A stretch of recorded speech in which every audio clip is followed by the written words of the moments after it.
Imagine this. You're getting ready for work. Okay. The coffee is brewing. You've got your bag packed. You are mentally running through your morning meeting. Right. The usual routine. Exactly. And then out of nowhere, your dog just gets violently ill. Oh, no. That's the worst. It is. You're just standing there in your kitchen, and that heavy, sinking guilt just sets right into your chest. Yeah, it's a genuinely awful feeling because you are immediately doing this, like, mental calculus, For sure. trying to weigh your professional responsibilities against the fact that a creature you absolutely love is suffering and they are entirely dependent on you. Right. So what do you do? Do you burn one of your hard-on vacation days? Yeah. Or do you call your boss, fake a cough, and pretend you're the one who is sick? Which a lot of people do, but it feels terrible. It does. Most people just find it too stressful to lie like that. So you end up going to work and you're just sneaking peeks at your pet cam all day. Completely distracted. Exactly. And performing terribly at your job anyway. But what if you can just call HR, tell them the absolute truth that your dog is sick and needs you, and actually get paid time off to deal with the emergency? I mean, for a very long time, that scenario sounded like a utopian fantasy for pet owners. Totally. It was something you might, joke about at the water cooler. But as we'll see today, it is rapidly becoming a concrete legal reality. And that is the core of what we are exploring in this deep dive.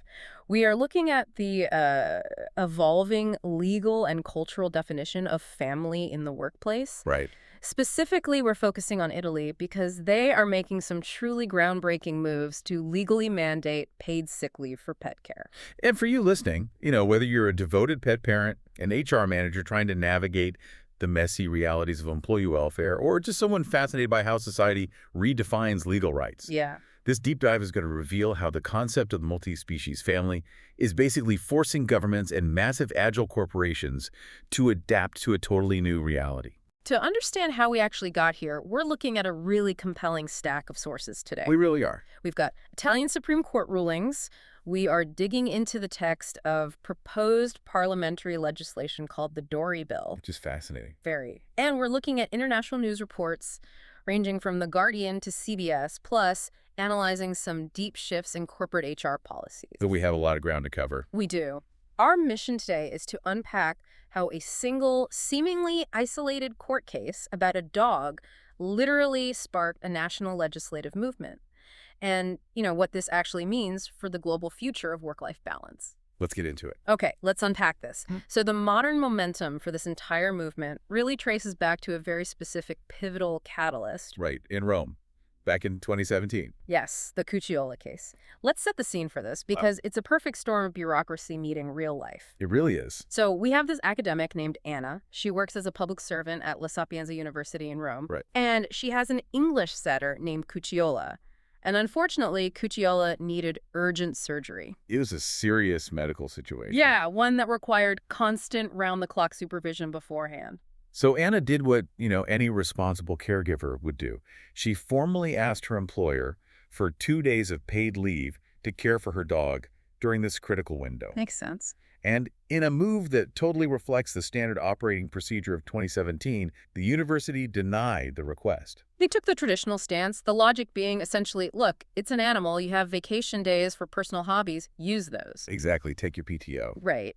But Anna didn't accept that categorization. She teamed up with lawyers from the Italian Anti-Vivisection League, or LAV. Who are one of the most prominent animal rights groups in Europe. They are, and the legal strategy they deployed to fight this denial is honestly incredible. What's so fascinating here is the restraint of their legal team. Because often, when activists want to change a paradigm, they try to invent a new law out of thin air, or they argue purely on emotion. Which rarely holds up in court. Exactly. Instead, the LAV lawyers looked at the existing rulebook and found a way to sort of synthesize two entirely separate legal frameworks. Okay, lay it out for us. First, they looked at the National Collective Bargaining Agreement. That's the massive labor contract governing Anna's employment as a public servant. Right. And that agreement contains a standard provision allowing for paid leave in the event of serious personal or family reasons. Okay, but I see the immediate hurdle there. The challenge is convincing a judge that a sick dog legally qualifies as a serious personal or family reason. Exactly. Because historically, the law views pets as property. Like, if my refrigerator breaks, that's incredibly inconvenient, But it doesn't trigger a serious family emergency clause. No, it doesn't. So to bridge that gap, to elevate the dog from property to a serious personal obligation, the lawyers had to look outside of labor law entirely. This is the crazy part. They turned to the Italian Penal Code. Specifically, they utilized a statute that deals with animal cruelty. This is the piece that makes it so clever. That specific statute, Article 727, I believe makes it a literal crime in Italy to abandon an animal to grave suffering, Yes. and it carries severe penalties. We're talking punishable by up to a year in jail or a massive fine of up to 10,000 euros. Right. So the legal argument they constructed was essentially an unavoidable trap for the university. How so? Well, the lawyers argued that Anna lived alone and had no alternative care for the dog. Okay. Therefore, by denying her the time off to care for her critically ill animal, the university was actively forcing their employee to commit a crime under the penal code. Wow. It's a complete legal judo move. It really is. They took the heavy weight of the state's own strict animal cruelty laws and flipped it against the state's own university system. Yeah, you are cornering the judge with a logic puzzle. Like, if the state has decided it's a punishable offense to abandon a sick pet, how can my employer legally compel me to do exactly that by demanding I sit at my desk? Exactly. It creates this airtight logical loop. The employer just cannot mandate behavior that results in a criminal act. Wow. And that argument won. The judge ruled in Anna's favor, granting her the 2 days of paid leave, specifically under the serious personal or family reasons allowance. But a lower court victory is just a localized win, right? Right. The true seismic shift happened a year later when the Italian Supreme Court reviewed the legal principle. And they backed it up. Sentenced on Pinzer 7-6 in 2018, they created a national precedent. They did. The highest court in Italy solidified this as a right backed by legal precedent. And in doing so, they essentially expanded the legal boundaries of a family member. That's huge. It is. The court formally recognized that in emergency situations where no one else can care for the animal, an employee has a moral and legal obligation to their pet that entirely supersedes standard workplace attendance rules. Okay, if we connect this to the bigger picture, a Supreme Court precedent is an incredible shield for someone in Anna's exact situation. It sets a standard. Yeah, absolutely. But a court precedent still relies on the judicial system. It means if my dog gets sick tomorrow and my HR department denies my leave, I still might have to threaten legal action or point to a court case to get my days off. Which is exhausting. It is exhausting. So how does society take that isolated, combative, legal victory and transform it into a clean, universal right for everyone? Well, that is the crucial transition phase Italy is navigating right now. We're watching the issue move from the reactive environment of the courtroom to the proactive environment of the parliament. Which brings us to the legislative battle and a document known as the Dory Bill. Yes. This is a proposed law presented by Deputy Devis Dory to the Chamber of Deputies, and the goal is to formally modify Italy's existing labor laws from the year 2000 to explicitly spell out paid leave for pet care. Right, removing the need for any of that legal judo in the future. Exactly. But I want to pause here because looking closely at the source material surrounding this proposed bill offers this incredible lesson in how bureaucratic information gets filtered, Oh, and sensationalized, Yeah. sometimes completely distorted by the media ecosystem. Seriously. The discrepancy in our stack of sources is wild. Like, if you read certain lifestyle blogs or pet-focused media outlets like Bao Cosmesi, they paint a picture of this massive, sweeping entitlement program. Right. Some claim the Dory Bill provides 2 full days of paid leave just for a sick pet, and they quote this astronomical estimated cost to the state of 200 million euros annually to cover 15 million families.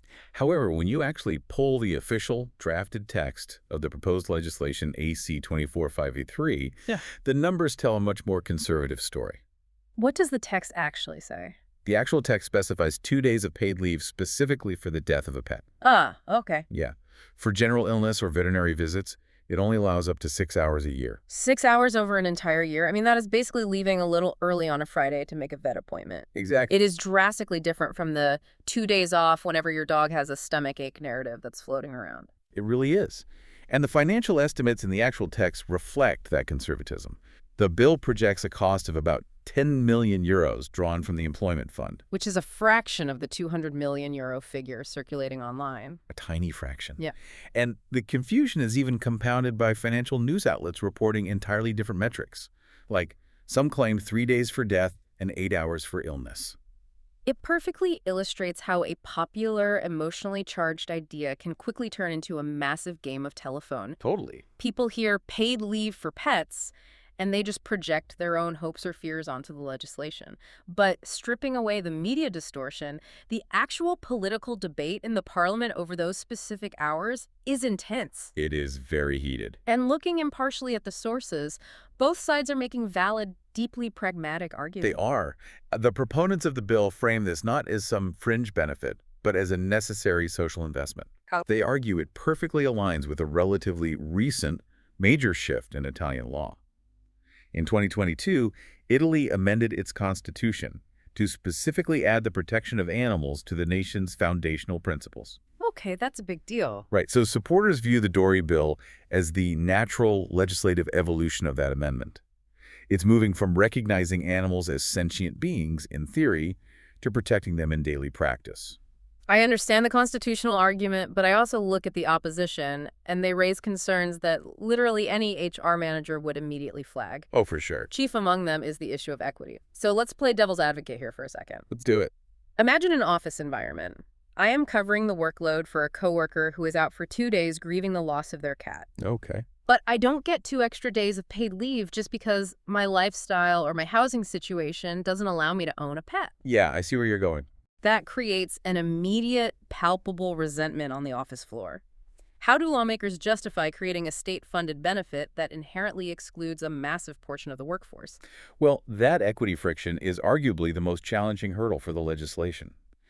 The counterargument from the bill's supporters relies on shifting the perspective from fairness to workplace safety and liability. Wait, how does grief become a safety liability? The legislation cites some really heavy psychological data regarding the modern multi-species family. Studies show that the acute grief of losing a pet doesn't just neatly vanish after a weekend. Oh, definitely not. Right. The cognitive impairment and emotional distress typically lasts 6 to 12 months. Wow. Up to a year. Exactly.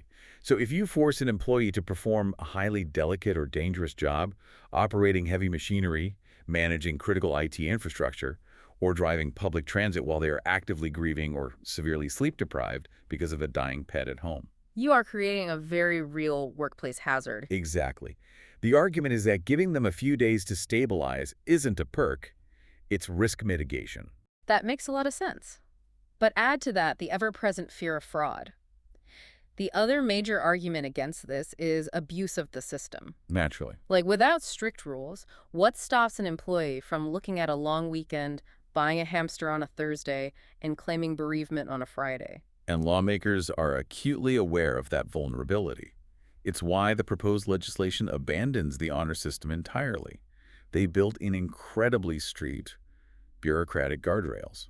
Let's break those down. First, the sources note the leave currently only applies to dogs and cats. Yes. I imagine parrot owners or people with complex aquariums are pretty frustrated by that exclusion. Legally speaking, why draw the line at dogs and cats? It comes down entirely to state traceability. In Italy, dogs and cats are the only animals legally required to be registered with a microchip in the national database. Oh, I see. Yeah, the microchip provides undeniable, state-sanctioned proof of ownership. You cannot claim leave for an animal the government doesn't know exists. That's And furthermore, the bill requires the employee to prove that the microchipped animal has cohabitated with them for at least 6 months.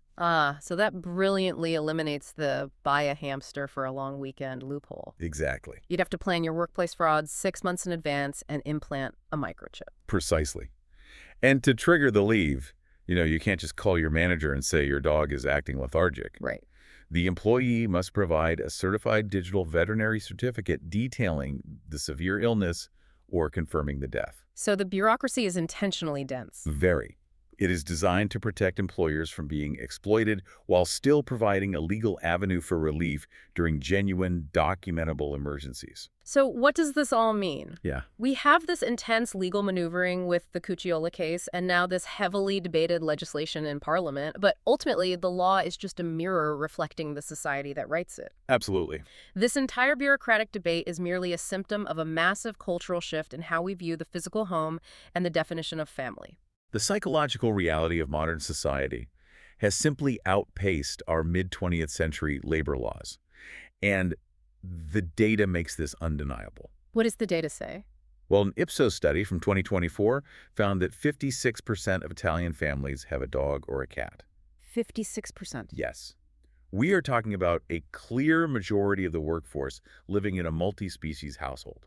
And what's really interesting in our sources is that the corporate world is actually adapting to this psychological reality much faster than the government. Oh, without a doubt. The free market doesn't have time to debate a bill for 3 years. They are implementing these policies right now. Corporate adoption is accelerating globally, primarily as a ruthless talent retention strategy. Oh, that makes sense. Replacing a highly skilled employee costs exponentially more than granting them 3 days of paid leave. And we see this playing out across different cultures. In Belgium, companies are voluntarily offering paternity leave. I love that term. Right. It's for adopting a new pet to help with training and bonding or caring for a sick one. And Sweden, which generally has a very progressive approach to work-life balance, allows employees to use their own personal sick days to care for their pets. Which is huge. And massive global conglomerates, Google, Amazon, Mars, Lavazza, and Coesia, have already built pet bereavement and care into their standardized corporate welfare packages. And it's not just tech companies either. It reaches the highest echelons of elite, hyper-competitive sports. Right, Formula One. Yes. The sources highlight that Formula One champion Lewis Hamilton famously skipped official Ferrari media duties to care for his seriously ill dog. Which is a perfect example of leverage. When an organization highly values a specific individual's talent, they are forced to accommodate what that individual cares about. Exactly. Hamilton's decision forces a cultural conversation because it signals to employers everywhere that top-tier talent will prioritize their pets over professional obligations, regardless of the industry. And this validation of the multi-species family is extending far beyond office walls and HR manuals. We are seeing it fundamentally change physical infrastructure and legacy industries. Air travel is the most striking example of this in our sources. Oh, yeah. Anyone who has ever had to fly with a pet knows the absolute dread of the cargo hold. Traditionally, airlines have strict weight limits for the cabin. If your dog is over 8 kilos, which is about 17 pounds, they get banished to the cargo hold with the luggage. It's awful. It's a terrifying experience for the animal, it's incredibly stressful for the owner, and there are well-documented horror stories of animals being injured or lost. Right. But Italy's Civil Aviation Authority, ESC, alongside ITA Airways, has completely upended those legacy rules. They recognize the shifting consumer demand. Mm-hmm. They are now allowing medium and non-large dogs up to 30 kilograms, which is roughly 66 pounds, to fly right in the passenger cabin alongside their owners. Let's visualize that. A 66-pound dog in the cabin. It's wild. You could be on a flight to Milan and have a full-grown golden retriever sitting in the seat next to you. Airlines don't make those kinds of massive logistical changes unless the market demands it. We definitely don't. It is a profound physical manifestation of society collectively saying, look, these animals are family members, they belong with the humans, not in a dark hold with the suitcases. It really is a systemic recategorization. It moves the animal out of the logistical category of cargo and legally places them into the category of companion. Here's where it gets really interesting, though. Okay. The animal rights group LAV, the exact same group that engineered the Cucciolo legal victory back in 2017, is pushing the envelope even further. What are they doing now? They are looking beyond labor law and aviation, straight into the heart of the economy. In the discussions for Italy's 2026 budget law, LAV proposed over 90 different amendments. Wow. And their primary economic target is the VAT? The value-added tax system. Exactly. Because this exposes a massive contradiction in how governments view pets.